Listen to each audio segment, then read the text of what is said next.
We have a huge problem in marketing right now, which is what is keeping most businesses stuck and preventing them from growing. The problem is marketing has been reduced to a game of formulas and algorithms and trying to work out how we can get the best cost per acquisition or the best cost per click, but it doesn't account for the nuances and the intricacies of human behavior. We've reduced marketing down to trying to find a perfect answer to a question where a perfect answer doesn't really exist. It's an ever-changing landscape of new societal trends and behaviors. The way people buy is constantly evolving and adapting. And just because there are some things that have worked in the past, it doesn't mean they're always going to work. There are so many factors that could affect this. A perfect example here is social proof, right? As marketers, and you've probably heard me talking about social proof as well,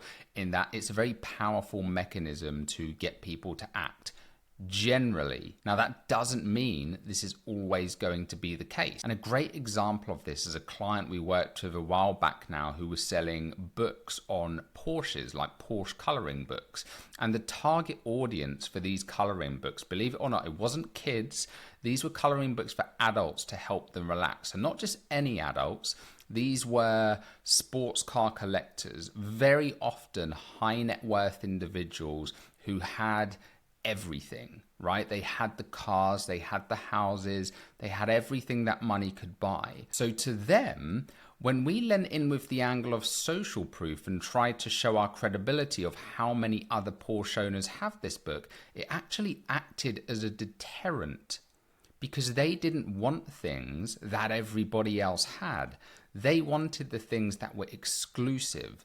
To them, a sign of value wasn't how many other people have this thing. A sign of value to them was how many other people don't have this thing. And this is a perfect example of where applying these blanket strategies that people talk about to your business without thinking through all of the nuances in terms of your branding, your target persona, and not just your target persona, but what segment of the audience are you targeting? You know, we're not just talking here about demographics, age groups and genders and things like that. We're talking about the psychographics, the mentality of your audience, and finding that balance between who is that audience, who is that segment, who's that sweet spot within a particular target persona or an ideal customer profile. What is that sweet spot that's going to resonate the most with your branding, with the kind of messaging, with your core beliefs, with the products you're selling? And this may change and evolve over time.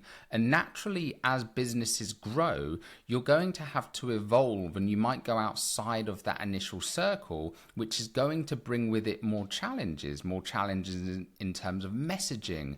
Maybe you might need new landing pages. Maybe you might need some new branding. Maybe you might have to explore new platforms, new creative angles. There is so much nuance that comes of any of these decisions in marketing. And sometimes even the metrics that we deem as good can sometimes turn out to be not so good.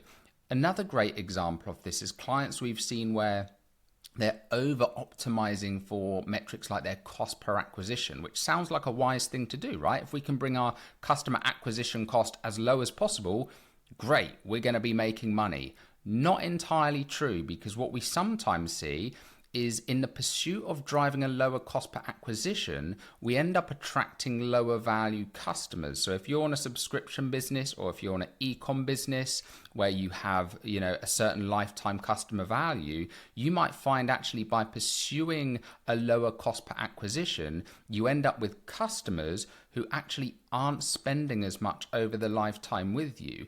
So this is where it's really important to not just blindly optimize and not just go based on these best practices or get sucked into these formulas and algorithms and trying to solve problems always through that lens, but always thinking you never know what is going to happen. Approaching marketing with the mindset of a beginner approaching marketing with the mindset of somebody who has no idea is an incredibly powerful thing to be able to do. There's a great talk by Rory Sutherland where he talks about train operators and how they're always trying to solve for the problem of efficiency, right? By trying to make trains faster.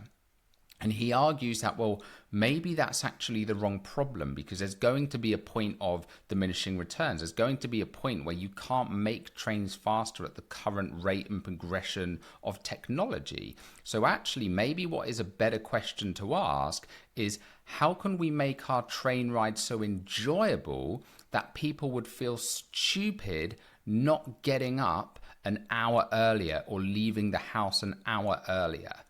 That is a perfect example of reframing the question, because by just focusing on the efficiency point, you're trying to distill human behavior down to one thing, like the only reason that humans make a decision is based on efficiency. Whereas if you look at your own life, that's not the case. We're all incredibly complex beings, and there are so many different factors and nuances that can even vary day by day as to why we might make a particular decision. For example, if you're in a certain emotional state, you can make very different decisions to being in another emotional state. So when we're mapping out these customer journeys and compassion graphs and what is a customer feeling today, you have no idea what that customer's feeling. And this is where a lot of this just becomes, complete wastes of time. It's good to think through these things, but you always have to bear in mind that these answers aren't black or white. It's not something where we can say, oh, we've solved that, let's tick that off the list.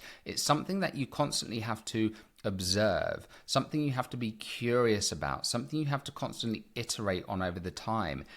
Marketing isn't a to-do list and something you just tick off and say that's done now. It's something you have to be a forever student of, a lifelong learner of, and be adapting and listening and watching and changing and evolving over time. This is one of the things I love about the relationships we have with our clients and what we do at Elevate. We try never to be constrained by this level of algorithmic thinking. And whilst we use data a lot in what we do, we're not constrained by the data. So we use data to inform our decision-making processes. We're running things like A/B tests all the time. So we are very heavily using the data, but we won't allow ourselves to be constrained by it. Great example of this is a conversation we were having with a client recently who sells high-end furniture.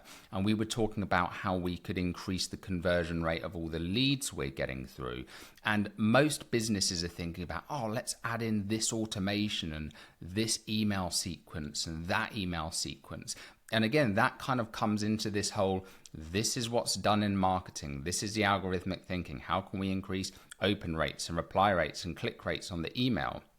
And instead of that, we said, hang on, why don't we actually have the showroom staff, every time a lead comes in, record a personal video for that client, for that lead on their phone, showing them the particular piece of furniture that they inquired about, and actually walking them through it and giving them a personalized rundown of that piece of furniture. So instead of just trying to make more automations and more emails and ChatGPT flows, actually boiling it back down and saying, how can we be different? How can we give someone a feeling?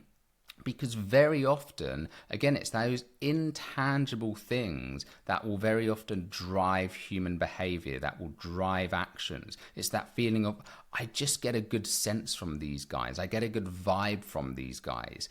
That can very often be the thing that dictates whether or not somebody is going to buy your product. And that isn't something that's going to fall into any algorithm. Sometimes you just have to think about, what are the feelings that this makes me feel? Something I always say to any aspiring marketers or any businesses who are looking to improve their marketing is just to think about, when you are buying things, try to be more present and observant of the way you feel.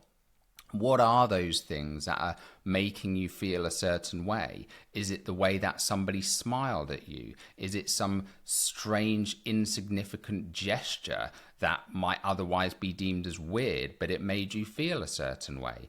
These are often the most powerful things that go overlooked, but can create some of the most effective marketing campaigns out there. I'd love to hear your thoughts and experiences with things like this. So do share them in the comments if you've got any stories or observations you've had, or just anything you're feeling about the current state of marketing and challenges that you're having right now. I want to start doing more kind of long form weekly content like this, where we just discuss some of the very real things we're seeing week to week in the world of marketing. And until then, I'll see you guys in the next video.